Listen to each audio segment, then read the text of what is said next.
TV7 Israel News is made possible thanks to your generous donations. Shalom, good evening. This is TV7 Israel News broadcast to you from Jerusalem. And in today's top stories, Germany reaffirms Berlin's pledged commitment to the security of Israel and the Jewish people during the first state visit by Chancellor Olaf Scholtz to Jerusalem. Israel reiterates its concern over the possibility that a watered-down version of the 2015 nuclear agreement with Iran will soon be reached in Vienna. Russia's ambassador to Iraq refers to the Islamic Republic of Iran as an ally in Syria and acknowledges that Moscow is helping Tehran develop its nuclear project. German Chancellor Olaf Scholtz arrived in Israel last night for a first state visit since assuming his post. This morning, the German leader started his day at the Yad Vashem Holocaust Memorial Museum in Jerusalem, where he received a tour, accompanied by Israeli Prime Minister Naftali Bennett. Subsequently, at the culmination of a wreath-laying ceremony in memory of the 6 million Jews who were killed during the Holocaust of World War II, Chancellor Scholtz reaffirmed Berlin's pledged commitment to the security of the State of Israel and the Jewish people worldwide. Das Menschheitsverbrechen der Shoah ließ die Welt in den Abgrund blicken. Der Massenmord an den Juden ging von Deutschland aus und wurde von Deutschen geplant und ausgeführt. Hieraus erwächst einer jeden deutschen Regierung die immerwährende Verantwortung für die Sicherheit des Staates Israel und den Schutz jüdischen Lebens.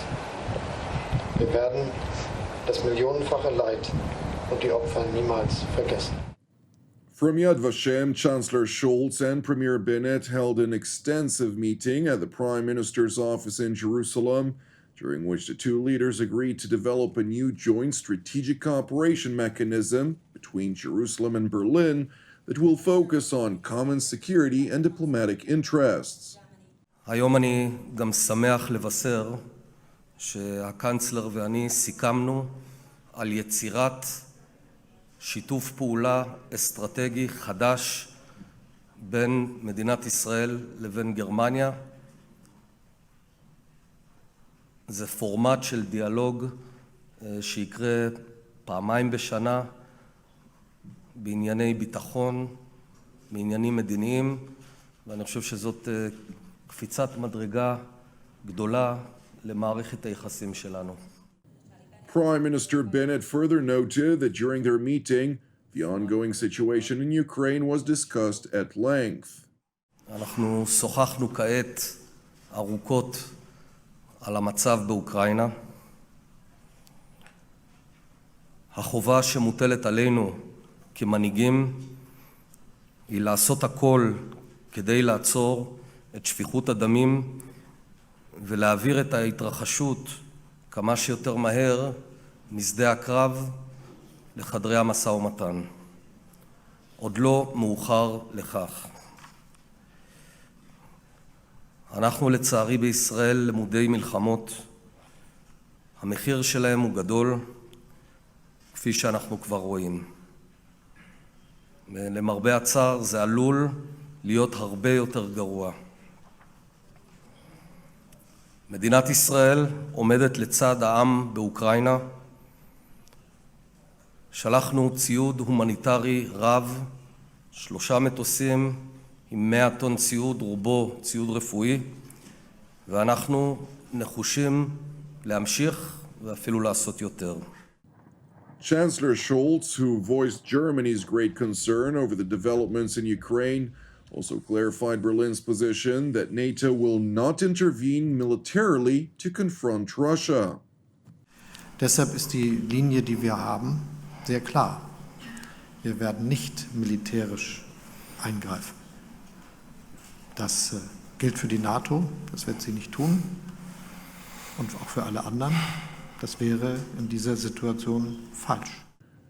Premier Bennett, for his part, also seized the opportunity in light of the fact that Germany is a member of the so-called P5+1, which is holding negotiations with Iran in Vienna, to voice Israel's intensifying concerns regarding a probable reinvigoration of a watered-down version of the 2015 nuclear agreement.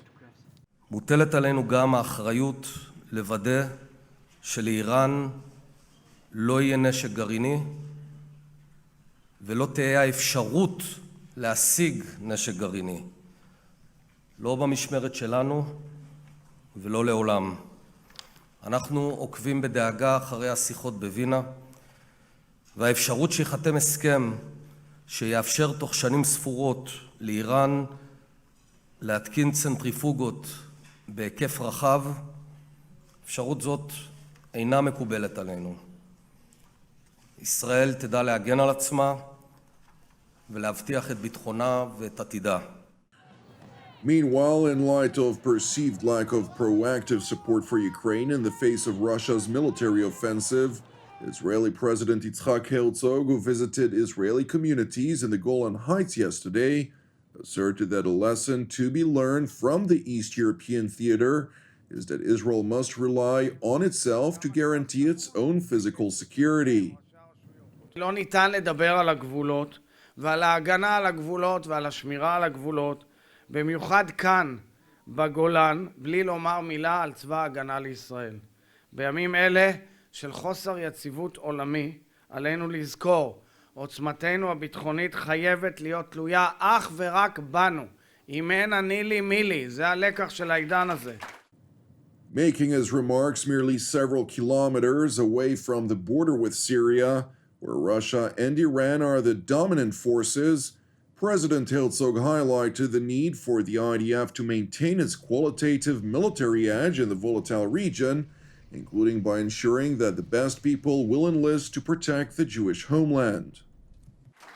צה"ל חייב להישאר הטוב ביותר, ולשם כך צריך לדאוג שיהיו בו האנשים הטובים ביותר, ולשמר בו את הטובים ביותר, שימשיכו לשרת יום-יום, שעה-שעה, ולסכן את חייהם בתקווה שתמיד ישובו בשלום בהגנתם על המולדת.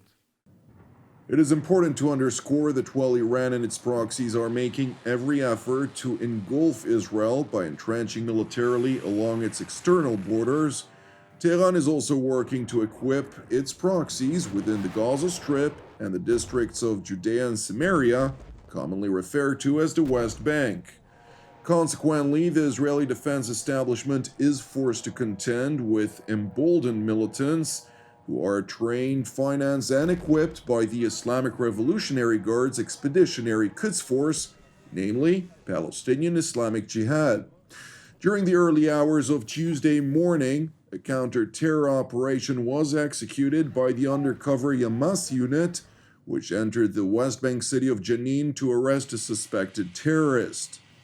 Subsequently, after the Israeli troops sought to leave with the suspect in custody, Palestinian militants confronted them with heavy fire from multiple directions.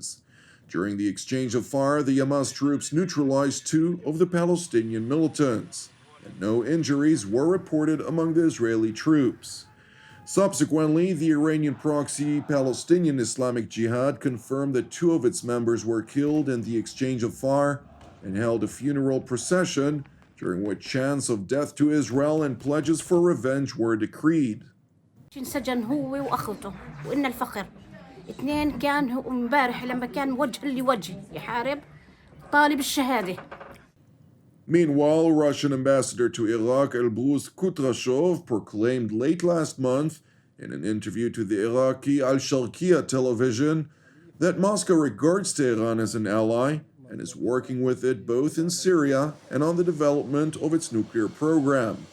إيران خليفة لنا مثلا فيما يخص بوضع في سوريا، وإيران خليفة لنا مثلا فيما يخص ببرنامج النووي الإيراني اللي نحن نعرفه جيدا ونشارك في تطويره. تشاركون في تطويره؟ بس يوجد أشياء اللي لا تجمع بيننا وبين إيران، لأنه عندهم وجهة نظر وعندنا وجهة نظر مختلفة. مثل؟ يعني ماكو داعي لندخل موضوع إيراني الآن، عندنا موضوع أوكراني والعراق. While acknowledging that Russia is helping Iran develop its nuclear program, Moscow is also an active participant in the nuclear talks taking place in Vienna. Heading to a related meeting, Russia's chief negotiator, Mikhail Ulyanov, who also serves as Moscow's ambassador to international organizations in Geneva, was asked about the approach of the Western parties to the talks, including the United States, Germany, France, and Britain, toward Russia in light of the conflict in Ukraine. Absolutely. Pragmatic approach. They want us, they need us very much. Russia played a very significant role in the course of negotiations. And pragmatically, they don't want to spoil relations on the issue which is of interest to them. And I welcome this approach.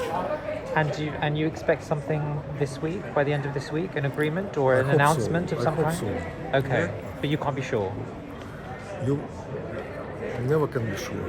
Yes. When you're talking about multilateral diplomacy, surprises are always possible. As to characterize the stage of the talks, Ambassador Ulyanov said the following. We are 1 minute from the finish line. Thank you for watching us. As part of TV7 Israel's daily prayer initiative, I would like to encourage you to persist with prayer for the situation revolving Russia and Ukraine, alongside prayers for our persecuted brothers and sisters worldwide, in addition to our ongoing prayers for the peace of Jerusalem and the salvation of Israel. I'm Jonathan Hassan, wishing you an Erev Tov Mevorach, and we will see you again tomorrow at the same time.